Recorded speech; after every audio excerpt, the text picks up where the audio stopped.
All right, Rabbi, say good morning. Let us begin. Let's begin by thanking our sponsors, our Talmud Torah sponsors for the month of Nisan, Czinn Teri Kahn Czinn, for dedicating all the Shur and Drushos this month in gratitude to Hashem, welcoming their first grandchild, Adin Tzvi Hochbaum, Benjamin and Elys Wohl from Eretz Yisrael, for thanking all those who make the Shurim available beyond the confines of the Beis Midrash, specifically Moishe Abramson and Jeremy Lasson, Shimmy Batsheva Messing, in honor of the Bas Mitzva of their daughter Lilah, Paul and Kathy Pollack, in memory of Paul's parents Shmuel ben Zechariah, Leah bas Avrohom, and his great-grandmother Tziril bas Rav Dov.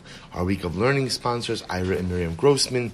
Gratitude to Hashem for providing the ability to return to shul in person, to daf in person, and to thanking those who made the davening and daf available throughout the last year. So with that, let us begin.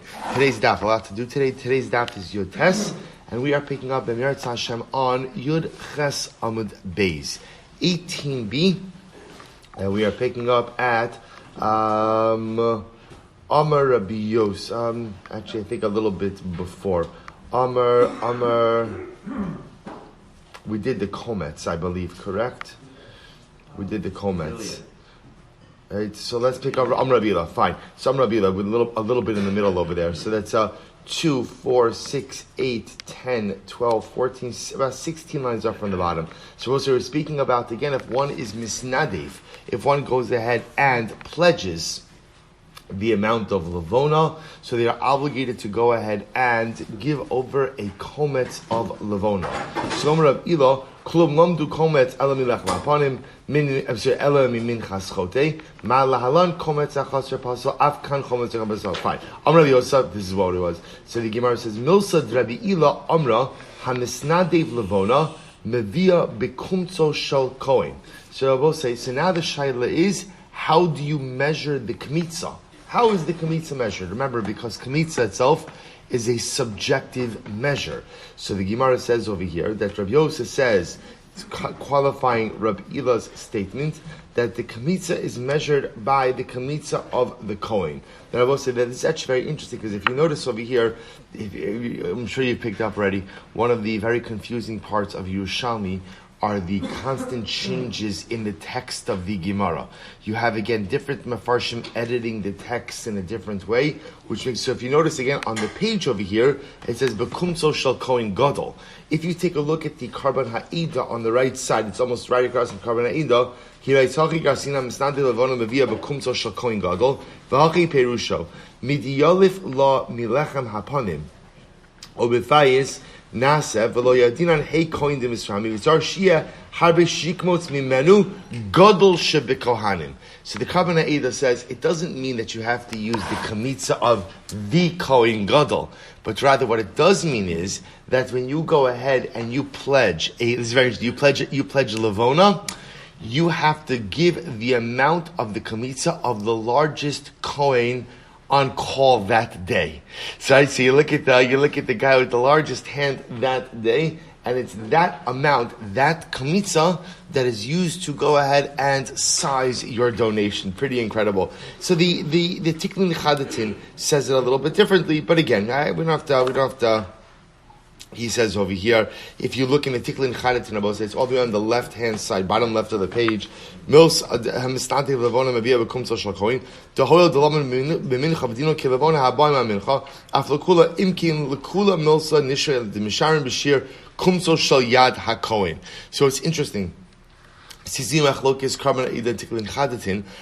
the Karban Ha'ida, what Rabbi Yosef is saying is that you have to go ahead. What Rabbi Yosef is saying is you have to go ahead and measure it in accordance with the kmitza of the largest kohen on call that day. According to the Tiklin Chadatin, it doesn't have to be the largest kohen; it's just any kohen. But again, both of the opinions will agree that your kmitza is measured in accordance with the size of the kmitza of the kohen. So the Gemara says. The Gemara goes right to the Gemara says, Rabbi Chizkiya b'shem Rabbi Yirmiyah v'afilu b'kamitz habaylim. Rabbi Chizkiya saying Rabbi Yirmiyah, no, it doesn't have to be in accordance with the kamitza of the Kohanim, but rather it could even be in accordance with the kamitza of the Bailim. And ultimately, once again, the Karban Ha'ida says,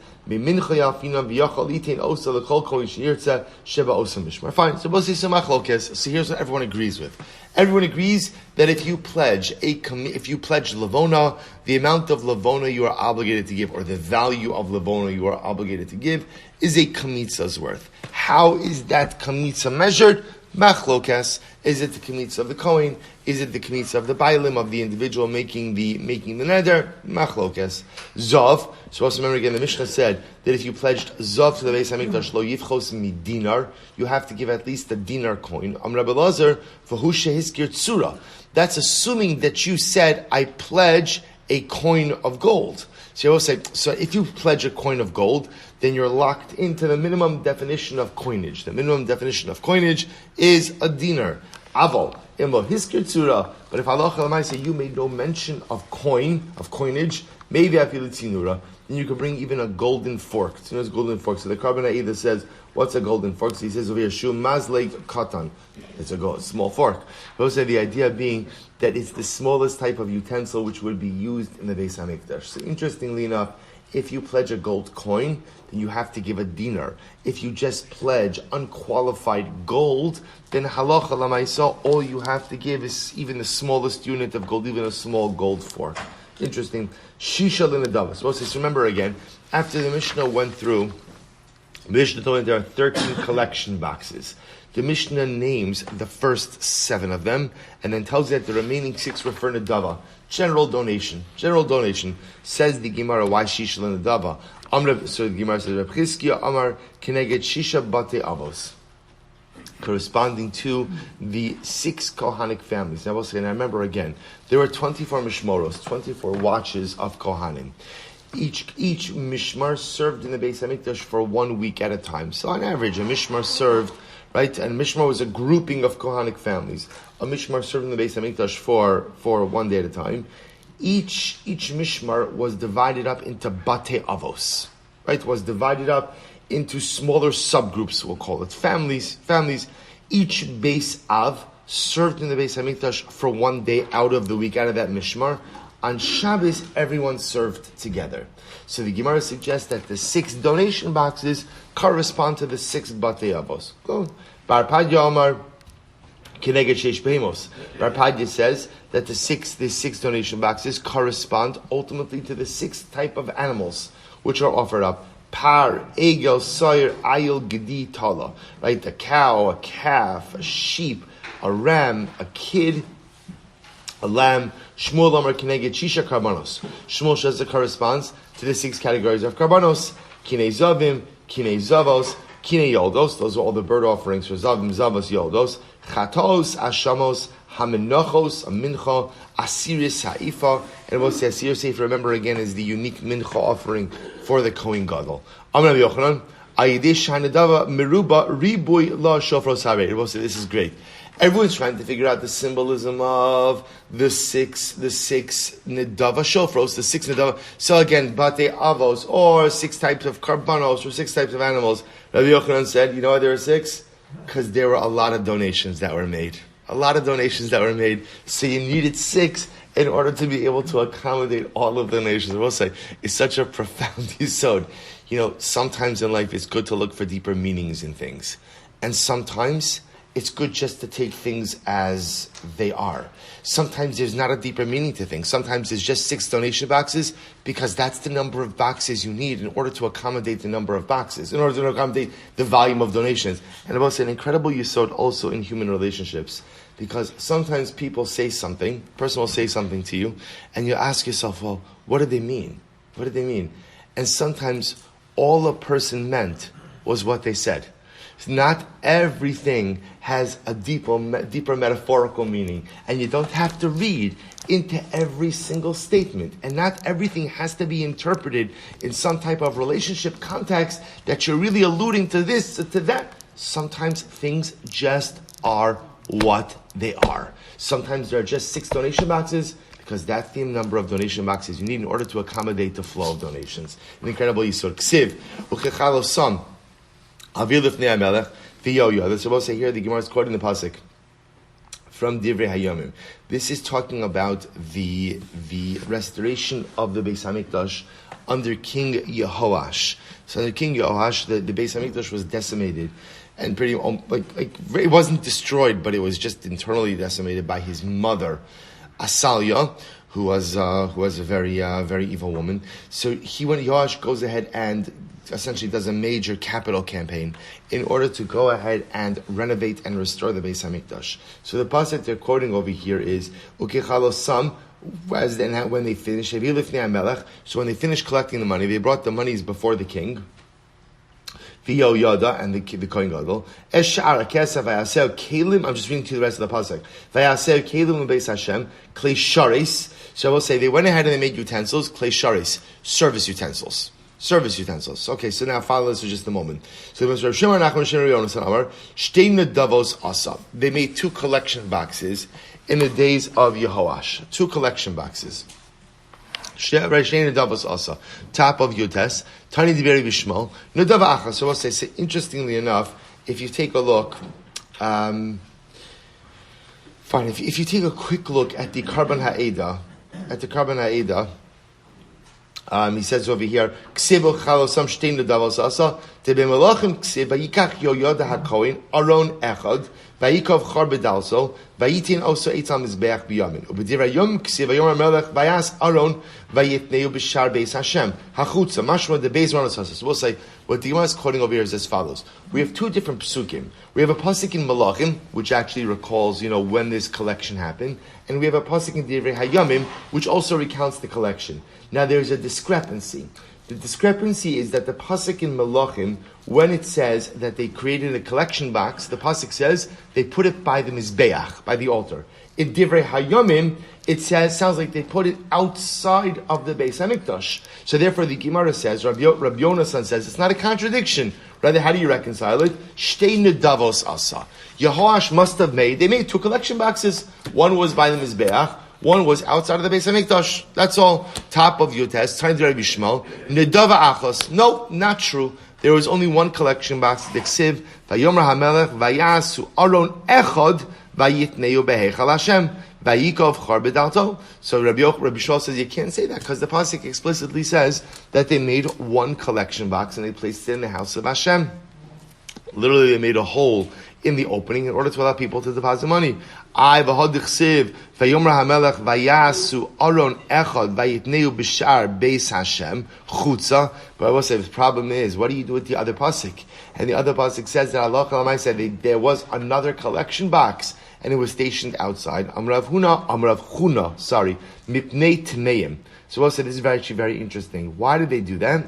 They did it mipnei tmeim. If you take a look at the Karban Ha'eda, on top, he said, the Olam Nedava Achas Haisa. There was really only 1 collection box. Elish Yehoyada Nasnu Bifnim, Aval HaMelech Amar Sheyitnehu Bachutz, Kedei Sheyuchlu Gam HaTmeim, Dahainu Tmeim Meis, B'Sheretz Litin L'Soch, Oshem Mutarm Lavo Machnaviyot. So let's listen to this. So 2 ways of reconciling the psukim. Remember again, just keep in mind the contradiction. One hand, Malachim says they placed the collection box by the Mizbeach. Divrei Hayomim, they placed it outside of the Beis Hamikdash. So first approach, not a contradiction. 2 collection boxes. Second approach, there was 1 collection box. The Kohen Gadol put the collection box where? By the Mizbeach. And the king said, here's the problem. If you keep the collection box by the Mizbeach, only those who are ritually pure could access it. Instead, the king said, move the collection box outside of the Mizbeach, and ultimately, again, put it by the entranceway of the Beis Hamikdash. So I will say, first of all, what an incredible, right? What was the king saying? The king was saying is, you have to make sure to create opportunities for spiritual development and spiritual growth for all Jews.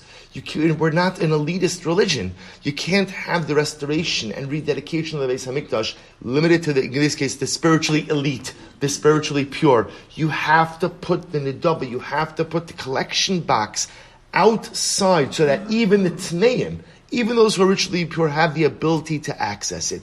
An incredible yisod, I will say, about our approach to Yiddishkeit. We are not an ivory tower religion. We're not a purist religion. We don't believe that the Ribbon Shalom and Torah and anything else is only accessible to those who quote-unquote deserve it, who have earned it. The goal is to make it as accessible as possible, so that no matter how tameh I may be, at the end of the day, I have the ability to connect. Such an incredible yisod. So the Gemara goes right there. I'm Rav Huna. Oh, so I'm sorry. I'm Rav Huna Mneat Meim. So the Gemara says Rav Huna b'shem Rav Yosef. Ach lo yasa beis Hashem sefos kesas. So we'll say this is actually now a little bit of a different discussion. If you take a look at, once again at the Karban Ha'eda, it's all the way on the top of the page. Mamish the top, second line down. Al Shem Kilomar Al Karchach Lomar Deshtin Nedavos Hayu. It's possible. The other possibility is that there are actually two collection boxes. The Melachim Ksiv Ach lo yasa beis Hashem sefos mizamros. It's supposed to be very interesting. In Melachim, it says that they did not use any of the money collected for klei sharis, for service utensils, for instruments. For instruments, everything was used for actual, what we'll call actual bedek habayis, actual physical repair of the Beis Hamikdash. But however, he says mina kesef hamuva Beis Hashem ubedivrei hayomim ksiv ukichalosam es shara kesef hayaso kli sharis. Elavadai shishtein nidavos hayu umina kesaf hamuva Beis Hashem ainu hanadava ksuv melachim lo nasu kli sharis aval minadava ksuv b'divrei yomim v'nitno chutz leBeis Hashem eno asu kli sharis. So both say the Gemara then kind of ends off by saying no, it must have been two collection boxes. Why? Because then we have another contradiction. One pasuk says that they did not go ahead and use the money for instruments or klei sharis. A second pasuk says they used the money for klei sharis after they finished up the bedek habayis, the restoration of the home of the Beis Hamikdash. They used money for klei sharis. So how do you reconcile it? It must have been two collection boxes. Therefore, both say it appears that the Gemara kind of ends off with the approach that in the days of Yehoash they had two collection boxes, one by the Mizbeach and ultimately again one outside of the Beis Hamikdash. Originally, again, made in order to provide opportunity to give even to the Tmeim, and it seems to be utilized for two different purposes. The internal box, used for Mamish Bedek Habayis, restoration of the Beis Hamikdash. External box, whatever was left over after Bedek Habayis, ultimately used for klei shari, service utensils, as well as for instruments. Incredible. But I will say, nevertheless, the musar of making sure that the Nadawa, the collection box, that Torah, that Ruchnias, that connection to HaKadosh Baruch Hu was accessible and experienceable by all, is an incredible lesson. Hadron Alach, Perek Yud Gimel Shofar. So I'll say Mazel Tov. Now we come to a fascinating sugya. Mishnah. Ma'o shenim tzu'u bein ashkalim. So we'll say now we have an interesting case. So remember again, you have all of these 13 collection boxes. Now, we have not yet explained how those collection boxes are situated, but we'll get to that in just a little bit, or how they're arranged, I should say. But we'll say, listen to the following case. Let's say you find a coin in between two collection boxes, in between two shofros. So I will say, so what do you do? Right? Somebody came to the Beis Hamikdash. Maybe there are a couple of too many l'chaims before they came to the Beis Hamikdash. Right? They missed the shofar. It could happen. Right? And now you have a coin on the ground. So what do I know? I know that it belongs in one of those boxes. What don't I know necessarily? Which box? So how do I deal with that? So this is fascinating. Moshe nimtzu ben ashkalim. Moshe nimtzu ben ashkalim l'nedava. So we'll say the first case the Mishnah brings up is, let's say you go ahead and you find a coin in between the shofar marked shkalim, which I will say, remember again, we saw there are actually two marked shkalim, right? Remember again, that was 1 and 2. 1 and 2 are marked tiklin chadatin, tiklin atikin. New shkalim, old shkalim. So you find a coin in between the one marked shkalim and the one marked nidava. One marked nidava. So I'll say, so what do you do with the coin? So the Gemara says, this is actually fascinating. So the Mishnah says, so karov l'shkalim, yiplu l'shkalim, l'nidava, yiplu l'nidava. So we'll say the first way we establish where the coin belongs is proximity. Proximity. Whichever collection box it is closer to, that's the one we assume it belongs to. So it's closer to shkalim, goes to shkalim. Closer to nidava, goes to nidava. Good, that's easy. Mechza. Oh, so what happens if mamish, the coin is equidistant between the two collection boxes? Yiplu l'nedava. Then I will say you put it in the nedava collection box. Now, how is that decided? So take a look. Well, so we're going to be a little bit all over the page a little bit. Take a look. Take a look at the Rivavan. You see, it's the Perush on the right hand side, the Rivavan, which is really just on the Mishnayos. So the Rivavan says, says Mechza Yiplu l'nedava, the nedava chamura, the kula ola. Remember again, what do you generally do with nedava money? So nedava money is offered up as an ola, right? That's used for Ketzam Mizbeach, for olos, for dessert to the mizbeach. The nedava chamura, the kula olav al shkalim, shiarehen kile kidushusayu, the nisnin lechoma sa'ir migdol says. We'll say, let's analyze this. Which is more chamer, nedava or shkalim? So the answer is nedava, because what do you do with nedava? Nedava is used for olos, right? Olos are totally consumed on the mizbeach. This is the dessert for the mizbeach. Shkalim, the leftover amounts, are often used for go ahead and steady repairs. So we'll say what the Mishnah is essentially saying is, when it's mechza, you put it in whichever collection box is more chamer. Whichever one has a more stringent status, which makes sense when you have a suffix. When you have a suffix, you go l'chumra. So again, when the coin is in between two boxes, so the first way I resolve the doubt is through proximity. But if proximity can't be used because it's mechza, put it in whichever box is quote unquote more chamer. Gemara gives other examples like this. So the Gemara says, "Ben eitzim le'levona." What happens if it falls between the boxes of eitzim and levona?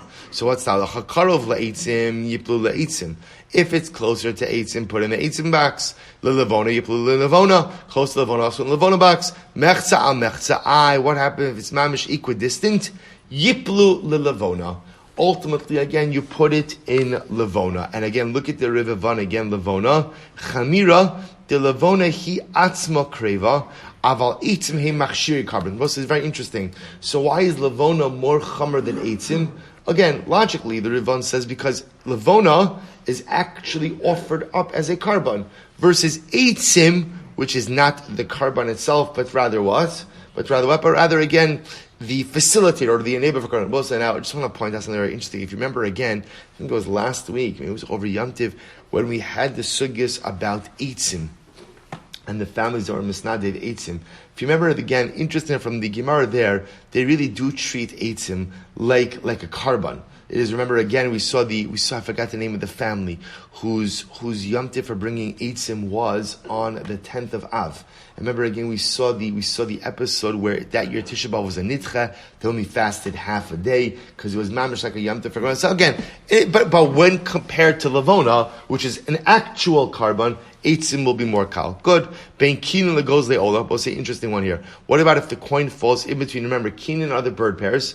Remember again, when machlokes in the Mishnah are these obligatory bird pairs, donative bird pairs. Legos leola. Ultimately, again, for olos, for bird olos. So what's the halacha? Karov lekinin, yiplu lekinin. Karov legos leola, yiplu legos leola. So again, first metric to determine this is proximity. However, mechza lemechza. What happens if halacha lemais is equidistant between the two? Then yiplu legos leola. Then ultimately, again, you put it in the goes leola, right? The bird ola box. Take again one more look at the Rivavan. He says, Ben kinin legos leola, yiplu legos leola. Ola staman kirabanon the kine chovahin the echali ola the echal lechatas the chatas habasar neechal lekohanim umiyad sheyesh lo shaset lekohanim ein bo meila. Supposed to listen to this vaola kol chimiter. Remember again we had a machlokes by the goes the ola machlokes Rabbi Hudin the Rabbanon, right? Are the kinim, are the bird pairs being collected over here for obligatory bird pairs, or are they only donative bird pairs? So again, the sort of one points out we pass like the Rabbanon. Therefore, even people who are obligated in bird pairs would deposit their money in the kine, in the kinim, in the bird pairs box. So we'll say what that means is one of those birds was offered up as a chatos, one of them was offered up as an ola. Chatos is consumed by the kohanim and not subject to me'ilah. Therefore, again, the Rivavan points out that the gozle ola was more chamer because an ola is totally consumed on the mizbeach and no part of it goes to the kohen. Bein chulin l'ma'aser sheni. So we'll say that ends the section regarding the collection boxes. So we'll say we'll see. There's a simple klal. There's a simple guiding light principle which informs and guides all of these cases. So the Gemara says, Bein chulin l'ma'aser sheni. So we'll say now a little bit of a change. What about between chulin and ma'aser sheni? So we'll say, and I remember again, there's a different case. This is, I have two piles of money in my house. I love I shall be zocha, right? To have piles of money. Right? So I have a pile of chulin and I have a pile of ma'aser sheni. And now I find a coin in between those two piles. So what's the halacha? Karov l'chulin yiplu l'chulin l'ma'aser sheni yiplu l'ma'aser sheni. So again, first we go ahead and decide based on proximity. based on proximity. So if it's closer to chulin, chulin. If it's closer to ma'aser sheni, mechza lemechza. What happens if halacha lemaisa, again, it's equidistant in between the two? So yiplu lema'aser sheni. So we'll say this case is a little bit more intuitive, right? It goes to ma'aser sheni, because obviously ma'aser sheni will be more chamer than chulin. Remember, ma'aser sheni you're also allowed to use. You just have to use it where? Where? In Yerushalayim. So we'll say here the Mishnah finally says, Zeh klal, here is the rule. Holchin achar hakarov lahakel, mechzel lahachmir. So we'll say, in general, the rule is, when you have a doubt about where a particular item belongs, we go after proximity. And whether that yields a chumrah or a kula, right? It doesn't, so sometimes again, proximity will be the kula, sometimes proximity will be the chumrah. Doesn't make a difference. When you're in doubt, you go after proximity. However, mechza, whenever it is equidistant, you are always go l'chumrah. Good. So we'll say that's the klal. Says the Gemara. So the Gemara is intrigued about say, so now, remember, when we read these examples in the Mishnah, they don't really mean all that much to us because they're just giving different examples of coins which fall in between different collection boxes. The Gemara is bothered by this. Why do I say? Because the Gemara presupposes that the list of collection boxes mentioned beforehand in Halacha Dal in the previous Mishnah was a specific order and represented the order in which the boxes were arranged. So the Gemara says, I don't understand. Lo hutzrucha delo bein shkalim lekinim. So I will say, when you go back to the previous Mishnah, right? So the way the Mishnah reads is, there's tiklin chadatin, tiklin atikin, kinin, right? So you have the shkalim, new shkalim, old shkalim, and bird pairs. So I will say, so yet when the Mishnah tries to illustrate an example of a coin that fell in between two boxes, it uses the coin of shkalim to nedava. And I will say, if you think about that, that's box 1 and box 13. So why would you use an example of a coin that falls in between boxes 1 and 13? Doesn't it make greater sense to use an example of a coin that falls between what? Boxes 1 and 2. So the Gemara says something amazing. So the Gemara says, Rabbi Adin Pinchas, kamin buchliar hayu osin. Because the boxes were not arranged in a line. They were arranged in a circle. It was a circular arrangement of the collection boxes. So now I understand. So now I'll say it makes sense that you give me an example of a coin that falls in between 1 and 13. Why? They're right next to each other. Right? So I'll say, so again, the Mishnah, now by the way, it's true the Mishnah could have illustrated it also between 1 and 2. It's the same idea, but again, what the Mishnah is teaching by illustrating it through 1 and 13, what the Mishnah is highlighting to me is that the boxes are arranged in a circular fashion. So the Gemara says, mechza lemechza. So remember again, in the case between shkalim and nedava, so yiplu l'nedava. So the Gemara says, lo tzurcha de lo mechza mechza yiplu l'shkalim. I don't understand. Why is it that when the coin is in between shkalim and nedava, that it goes to nedava? Shouldn't it go to shkalim? To which the Gemara says, as if you take a look, I will say, if you take a look, okay, you know what? I'm just trying to figure out which pirish we should do.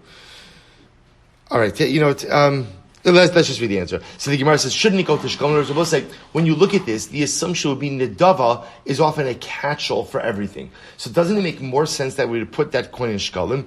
Is the bay meimar shamir yipulu shiari halishka. So we'll say, it's interesting that we already mentioned this in the Mishnah in the Rivavan. No, because there is a special kula that exists by machzah shekel, which is leftover coins could ultimately even be used for public works, right? For repairing the walls. So they can be used even for totally non-sacrificial things, as opposed to Nidava, the Nidava fund, which is only used for sacrificial items. Therefore, it's quote-unquote more chamer. Is the boy meimar mechza lemechza kimi shemes. So the other possibility is that when the coin falls, mechza al mechza, that is the equivalent of if potentially the owner died. We treat that as a case of the owner died. I will say, what's the case of where the owner died? Amr Bisa ad the anataman shamis kal Rabbi Huda shal Shmuel. I heard Rabbi Shmuel ask the following question to Shmuel: Hifrish shiklo umes. What happens if a person separated out their shekel, their mechza shekel, and they died? What do you do with that coin? So the Gemara says, Amrale yiplu l'nedava. you go ahead and you can't contribute a machzis. It makes sense. You can't contribute a machzis a shekel on behalf of someone who died. Why not? Machzis shekel on its most basic level represents an ownership interest in communal offerings. Dead people don't have ownership interest in communal offerings. So halacha lemaisa, ultimately, again, what do you do with somebody's machzis shekel if they died? You put it into the nadava box. So you already see that halacha lemaisa, you could have a coin that has machzis shekel identity, but yet that is contributed ultimately to the nadava fund. Therefore, the Gemara posits because of that, and also because of the fact that the machzis shekel fund has a particular leniency in that leftover funds are used for city repairs. Halacha lemaisa, when it is mechza, you put it in the nadava. Good. Asir sa'ifa shalo. So we'll say similarly again. This is actually still the same brisa. Mosa asir sa'ifa shalo. Rabbi Yochanan omer yolichim li'amamelach. Rabbi Lezer omer yiplu nadava. We'll say same idea. What happens if you have a kohen gadol and the kohen gadol had money set aside for his asir sa'ifa, right, for his personal mincha, and then he died. So what do you do with that? So one opinion says, Yolichim li'amamelach. You throw either the money or the actual carbon itself into the amamelach. Rabbi Lezer omer yiplu linadava. Once again, you take the money or the actual items themselves and put it into nadava. So the Gemara says, V'kashya, v'yesh chatas kreva ola. The Gemara says, but can you go ahead and transform a chatas into an ola? Now what is this referring to? If you take a look in the Tiklin Chadatin, which I will say is on the bottom right-hand side of the page, if you look in the long lines, in the third line down into the long lines, the end of that line, Vikashya Yesh Chata, so we'll say the Gemara's jumping here a little bit. Anibtsa bein kinin legoz le'ola. So we'll say we're jumping now to the case of the coin that's found in between the two boxes of kinin, bird pairs, and goes the others. So we'll say, remember again. Let's define the kinin box. We're going according to the Rabbanon, who hold what is that for?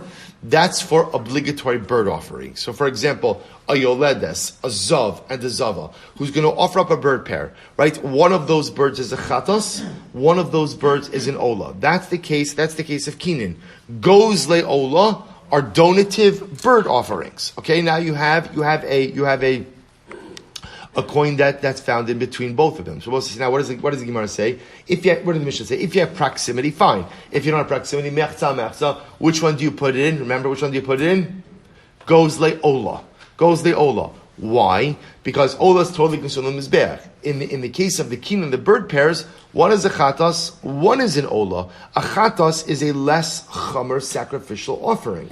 So the Gemara says, I don't understand. How can you go ahead and take a coin and put it in the Ola box when potentially, there goes the Ola, when potentially it was supposed to be in the Kinin box? Because essentially, what are you doing there? Now look at that Tiklin Chadatin. Animtza bein Kinin goes the Ola. Parech. Tiktan Masisin Yiplu goes the Ola. V'habe Kinan have echad chata. See, I will say, here's the problem. You take that coin, right? Let's analyze. This is a fascinating case. You take that coin, you find it in between two boxes. Kinin, bird pairs, which again is for obligatory offerings, two birds, one a chatas, one an ola, goes the ola, right? Bird pairs totally offered for ola. I find the coin directly in between the two. What's the halacha mechza? Give it to ola. But how do you do that? Because let's say it turns out, right, that after Me'ah V'Esim you look, Chash Baruch Hu shows you know what? No, that coin really belonged in the kinin. It really belonged there, which means there was a coin really for chatas, and now you took a coin that was really for chatas and you repurposed it as ola. Are you allowed to repurpose a chatas as an ola? So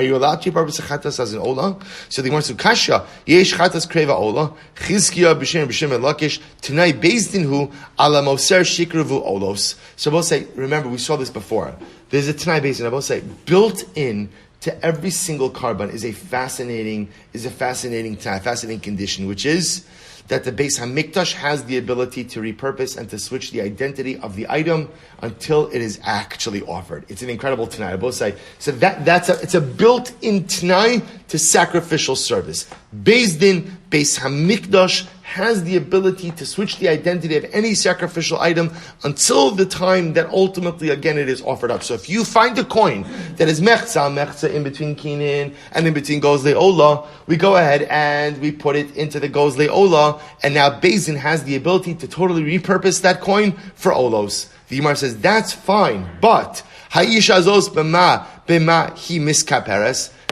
But here's the problem. This is incredible. What's the problem? The problem is that works fine from a sacrificial perspective. It doesn't work fine from what? From an atonement perspective. Because what that possibly means is that coin might actually belong to a yoledes. Right? To Yoledes, that's the example. Which means she has to bring karbanos for her kapara. She has to bring two birds, a chatas and an ola. You now took her coin, you put it in the gozle ola, which is fine. I understand how procedurally that can happen. But the problem is now, what does she do about her kapara? She is missing a chatas and an ola, or at least the chatas, for her kapara. So what happens now? Again, obviously she's going to have no idea. She went home, right? She deposited her coin. She assumes everything is happening. There's the potential that someone did not get their kapara. So what did the Rabbi say? This is incredible. This is absolutely incredible. Rabbi Yitzchak, tonight based in who? Hamisapek esakinin, humisakep esapsola. So both this is incredible. There's a tonight based in Rabbi say there's an arrangement. What's the arrangement? If you supply birds to the Beis Hamikdash, if you get that contract, halavai, right? One of you should be zocha to get. I'm not a businessman, but one of you should be zocha to get that contract. So I'll say, so if you get that contract, so remember again, no one gets a contract with the Beis Hamikdash to go ahead and make money. Okay, we've clearly seen, right? It's yad hamikdash ala yom. Beis Hamikdash always gets the upper hand, financial hand. You get a contract with the Beis Hamikdash because it is a privilege to serve the Beis Hamikdash in some way. If you get if you land that lucrative bird contract, spiritually lucrative bird contract, we'll say what happens is every single time one of these situations comes up, you give extra birds.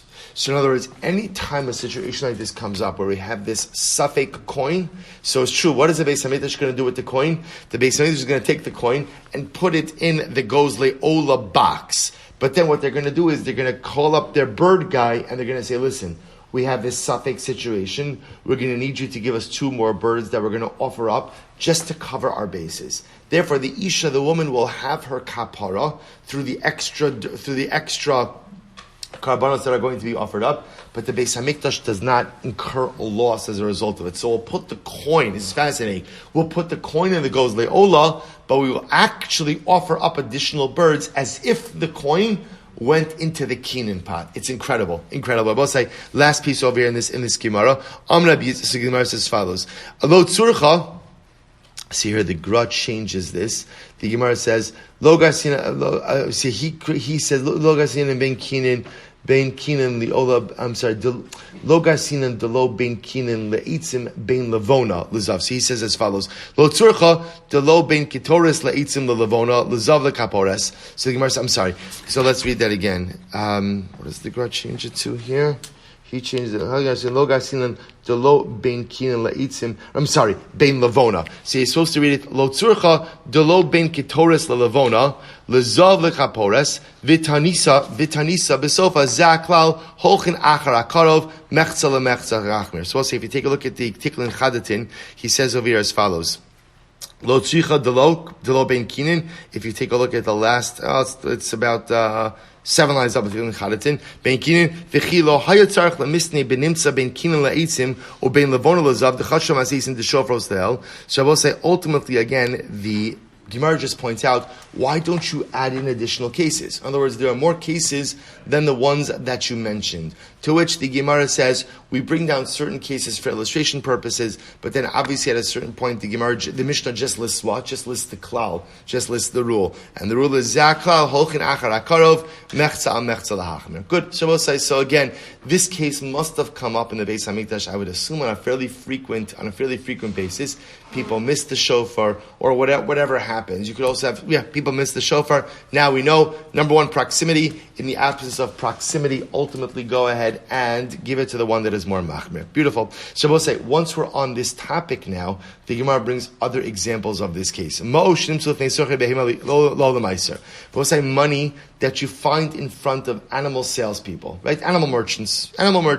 We'll say these are the people from whom you would purchase animals from. So we'll say the assumption is that money is always meiser shini. Now, obviously, we are talking about animal salespeople, animal merchants. Is that the right word? Animal merchants, animal brokers, right? Animal merchants in Yerushalayim.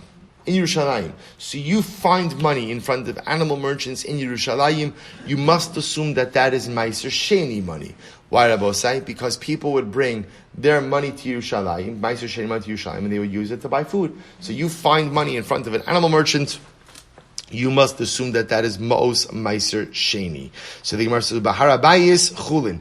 Interestingly enough, if you find money on Harabayis, you assume it's Chulin.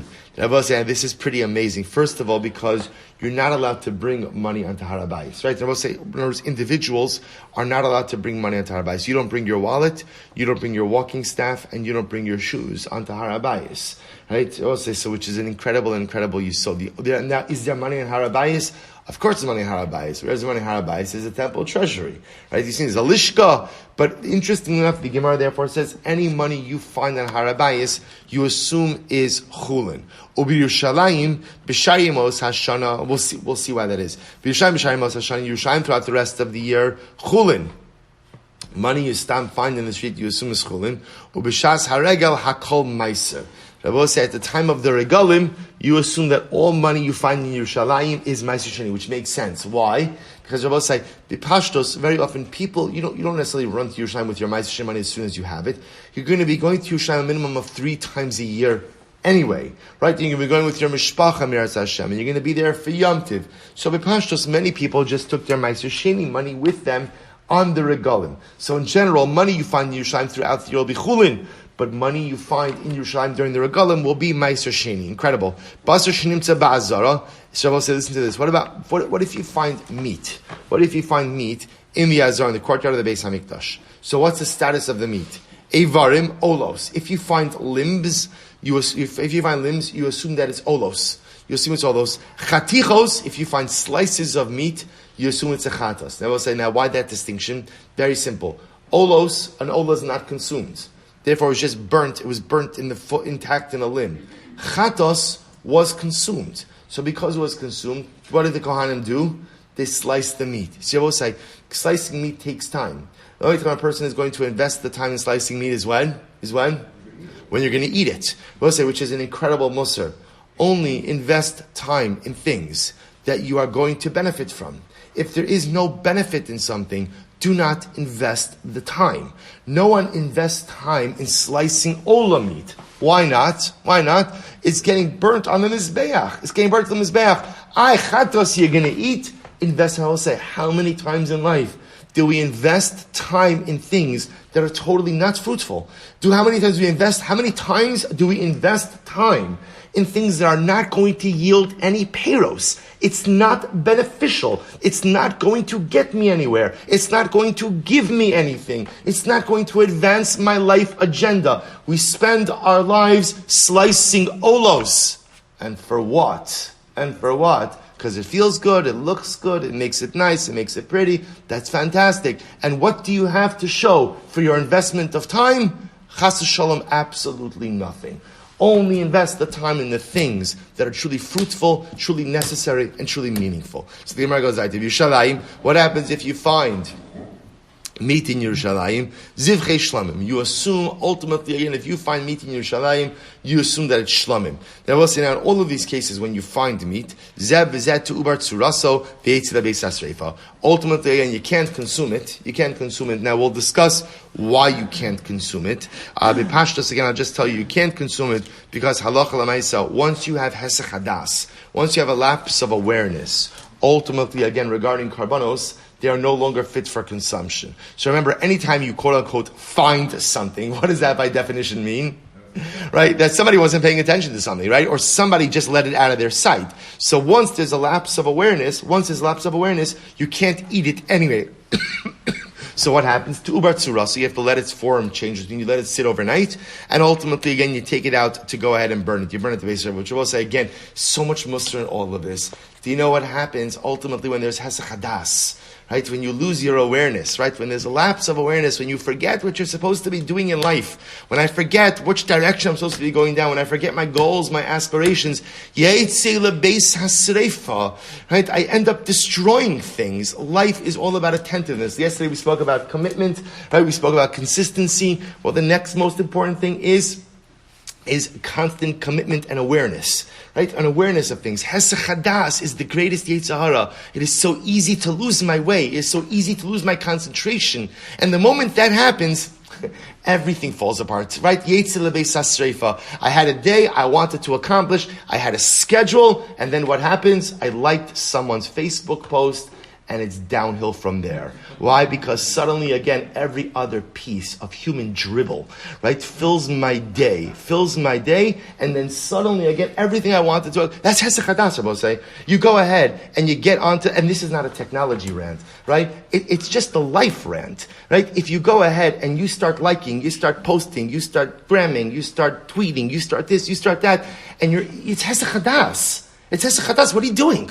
What are you doing? There are things to accomplish. There are things to do. There's a person I have to be. There's Gemaras I have to learn. There's Chesed I have to do. There are all these things I have to accomplish. And this Hesach Hadas, just for a few moments, we know this because we live this. A whole day could be shot to pieces. Yetzi lebeis hasreifa. Why? Because it was Masiach Daiti. Because I stopped paying attention even just for a few moments. The Gemara goes weiter. Nimtza bigvulin. If you go ahead, it's okay. If you go ahead and you find it, thank you. Nimtza b'gvulin. If you go ahead and you find meat in the gvulin, means the outlying areas. So Eivarim nevelos. The Eivarim will ultimately be nevelos. And again, I will say, remember, gvulin assumes outside of Yerushalayim. You go ahead and you find meat. You find a piece of meat outside on 7 Mile Lane. So what's the halacha? It's a nevela. So the Gemara says v'chatichos mutaros. Interestingly enough, but if you find cut pieces of meat, it's mutar. Now, I'll say before you get excited about this, cut pieces of meat where? So everybody explains that this is dafka in a place where rov tabache Yisrael. The majority of butchers in town are Jewish. So if you live in a town where the majority of butchers are Jewish, then halacha l'maisa, you could assume that the meat is kosher. Good. Amud Beis ubishas haregel. And I will say this last line is a little bit cryptic. At a time of the regel, at a time of one of the regalim, Shabbos meruba, where there's a proliferation of meat because everybody's eating meat on Yom Tiv. Af ivarim mutaros, even limbs found in the street are going to be mutar. Now, both say it appears, according to most of the Mefarshim, this is incredible, that this statement is not in the Beis Hamikdash, Yerushalayim. This statement is in any Jewish community. So I'll say, in a regular Jewish community, let's say again, in this case, where the majority of butchers, Rov Tabach Yisrael, the majority of butchers are Jewish, see if you find the whole limb, you have to assume it's treif, right? It's a nevela. If you find a piece of meat, which means just a cut piece, a butchered piece, then you could assume that came from the majority of butchers, which are Jewish, and therefore it's mutter. This last line of Osai seems to be indicating that I'm not in Yerushalayim, I'm having Pesach at home. Right, in my community and in Baltimore, and the majority of butchers are Jewish. Even when I find a limb, it's going to be mutter. Why? Because on Yom Tov, everyone eats more meat, and therefore there's a proliferation of meat. That proliferation of meat, we could assume, comes from the Jewish butchers. An incredible halacha. Says the Gemara, Lo tzvicha de lo b'harabayis kodesh. So the Gemara says, I don't understand. You told me that money found on the harabayis is chulin. How could that be? Lo tzurcha, I should read it as a question. Lo tzurcha de lo harabayis kodesh. Is it possible to say that money found in the Beis Midrash is not kodesh? If you take a look at the Karban Aida, he says top right. Parach lo tzurcha lo havi le'letana lemasni ela b'harabayis kodesh devade mitchumas alishka naval sharein adam rashay lichnos l'shama mos shrum sadino. I don't understand. How can you tell me that money found in the harabayis is chulin? At the end of the day, you're not allowed to bring your money. So if you can't bring your money, the only money found on the harabayis is Beis Hamikdash money. Isn't Beis Hamikdash money kodesh? To which the Gemara says, so lo tzurcha de lo harabayis kodesh. Rabbi Chia b'shem Rabbi Yochanan chazaka shena koin motzi min alishka mos achu mechalalan ala behema. Both this is very interesting. Another fascinating procedural idea. The Kohen only takes out money, or I should say, before he removes it from the lishka, he's already deconsecrated the money on the animal.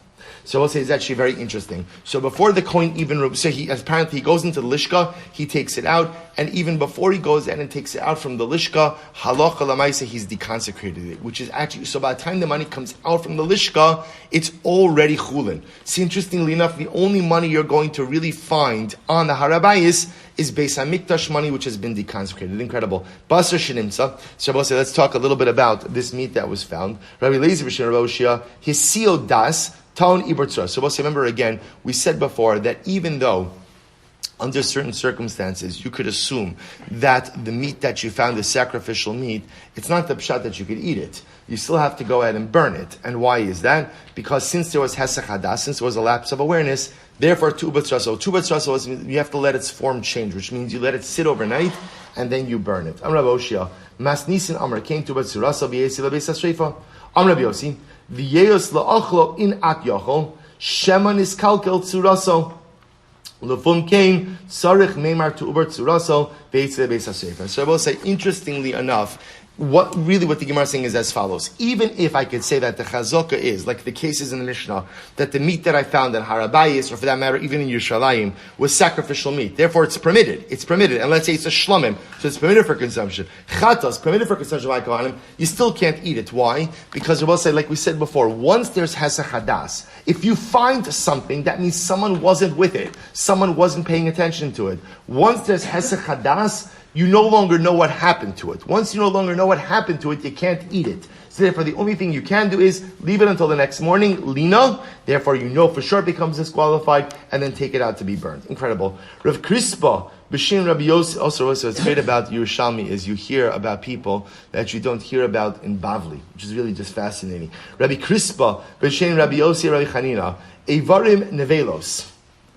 So I will say, so remember again, we said before that when we find limbs, right, when we find limbs outside of Yerushalayim, we assume them to be nevelos, right? You find a whole limb of an animal in outside of Yerushalayim, you assume it to be a nevela. So lokin alav mishum nevela. So, and if you eat it, you're chayiv, you get malchus because of nevela. Good. Mas Nisan amrikein, and yes, the Mishnah in fact says this: evari nevelos v'chatichos mutaros. If you find, so remember again, you live in a city where the majority of butchers are Jewish. If you find a whole limb, you have to assume it's a nevela. But if you find sliced pieces of meat, you could assume ultimately that it's mutar, that it's kosher. So the same way chatichos mutaros lo mamish. So I will say, when we say the chatichos are mutar, doesn't that literally mean that you could eat the pieces of meat? And the same way that we literally mean that just like the chatichos are mutar, the slices of meat are mutar, because we assume the chazok is they came from a kosher butcher, so too the nevela is mamish asra because of nevela. And if you eat it, you're going to get the malchus for eating nevela. Rav Krispa, B'Shem Rabbi Yossi, Rabbi Chanina, im hayu meruchazos mutaros. It's very interesting.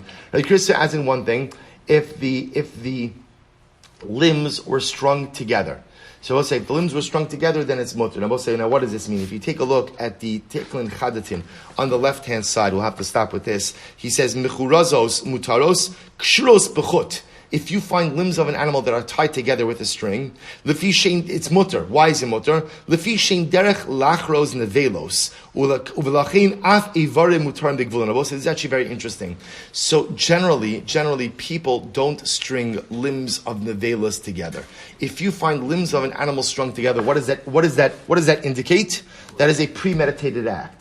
If it was a premeditated act, kavana, that means somebody wanted these limbs. So b'pashus, that came from the butcher, did not come from the nevela. So therefore, I will say just an interesting qualification of Christos says that even though we normally assume that a limb of an animal that is found is a nevela, and therefore again cannot be consumed, and if you consume it, you get malchus. If you see some level of premeditated preparation of these limbs in a city where the majority of butchers are Jewish butchers, are kosher, then halacha l'maisa you could assume those limbs come from kosher animals and they would be permitted. All right, so we'll stop over here. We'll say tomorrow we have an incredible sugya of Tesha Chanuyos, incredible chazaka sugyas, and Mirat Hashem to be continued. Shkoyach.